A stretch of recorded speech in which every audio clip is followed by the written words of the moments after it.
Дайындық пәні бойынша 12-ші тақырыбымыз бөлімшені сапқа тұрғызу, түзету. Тақырыбымыздың жоспары бөлімшені сапқа тұрғызу және бастапқы түзету. Аяқ ұштарын түзету және дене қалпын тексеру.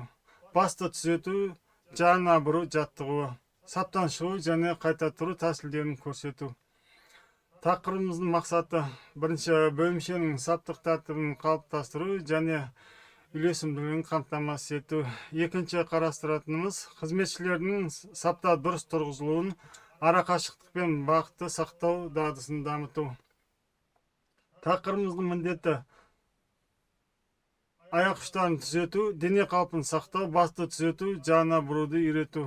Қызметшілердің саптан шығу, қайта тұру және түзелу бойынша әрекеттерін меңгерту.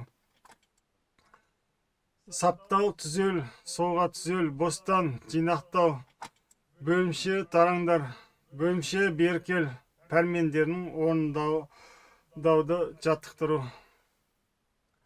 Бөлімшені сапқа тұрғызу, саптау, түзел, солға түзел, бостан, жинақтау, бөлімше тараңдар, бөлімшені түзету тек қажетті жағдайларда қана жүргізіледі. Яғни әскери қызметшілердің сапта арақашықтығы бұзылған жағдайда, ал аяқ киім ұштары бір сызықта болмаса, ал екі қатарлы сапта қатарлар арасындағы арақашықтық бұзылса, бөлімшені саптау пәрмені бойынша тұрғызу кезінде егер барлық әскери қызметшілер дұрыс орындаса, онда түзел пәрменін беру міндетті емес.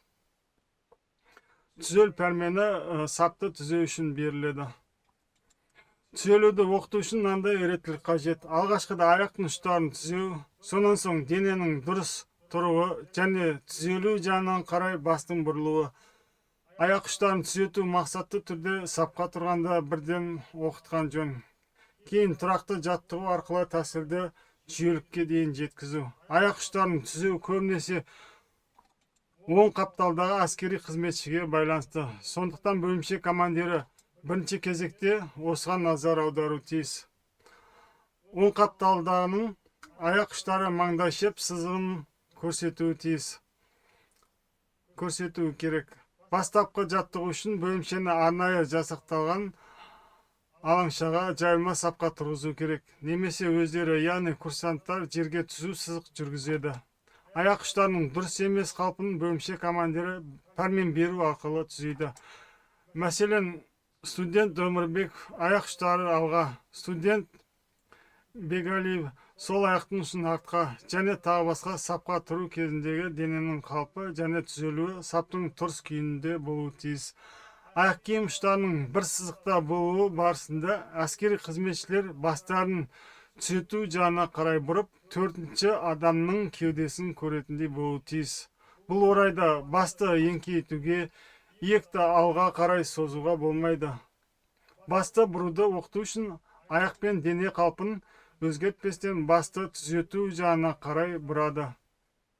Және бұл кезде оң құлақ сол құлақтан жоғары болу керек, ал сол жаққа бұрған кезде керісінше болады. Жаттығу барысында бөлімше командирі қателіктерді түзету үшін мынандай пәрмен беру мүмкін. Мәселен, студент Өмірбек кеуден алға ұмсын, студент Айтен иекті жоғары көтер және тағы басқа. Бөлімшені орында түзету қажеттілігі туындағанда түзел немесе солға түзел пәрмендері берілуі тиіс. Түзел пәрмені бойынша жақ шетте тұрғаннан басқасының барлығын бастарын оңға бұрады. Мысалға, оң құлақ сол құлақтан жоғары иекке көтерген дұрыс. Және әрқайсысы өзінің бастап төртінші адамның кеудесін көретінде түзуленеді. Солға түзел пәрмені бойынша сол жақ шеттегінен басқасының барлығы бастарын солға бұрып түзелену керек. Түзулену кезінде әскери қызметшілер немесе студенттер біршама алға, артқа немесе жан-жағына қозғала алады. Бостан пәрмені бойынша және жинақтау пәрменімен орында тұрған студенттер тиісті әрекеттер жасау тиіс. Бөлімше тараңдар пәрменімен студенттер саптан шығады. Бөлімшенің жиналу үшін бөлімше беркел пәрмені беріледі. Әскери қызметшілер немесе студенттер оқытушыға жиналады және оның қосымша пәрмені бойынша сапқа тұрады.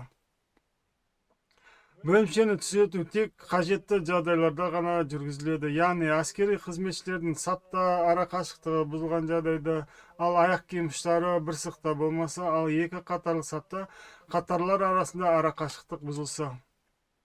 Бөлімшені саптал пәрмені бойынша тұрғызу кезінде, егер барлық әскери қызметшілер дұрыс орындаса, онда түзелу пәрменін беру міндет емес.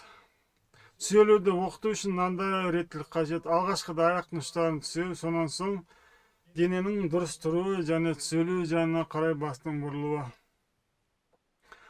Осы тақырыбымызды қорытындылай келе, бөлімшені сапқа тұрғызу, түзету және бұрылыс командаларын орындау әскери тәртіп пен үйлесімділікті қалыптастыруда маңызды рөл атқарады. Бұл қимылдар әскери қызметшілердің саптағы ара қашықтығы, дене қалпы және қимыл үйлесімдігін жетілдіреді. Тұрақты жаттығу мен пәрмендер дұрыс орындау бөлімшенің қозғалыстарын жүйелі, нақты және үйлесімді етуге мүмкіндік береді. Осы тақырып бойынша төменде пайдаланылған әдебиеттеріміз Амидов саптық дайындық оқу құралы және елемес бастапқы әскери және технологиялық дайындық оқу құралы.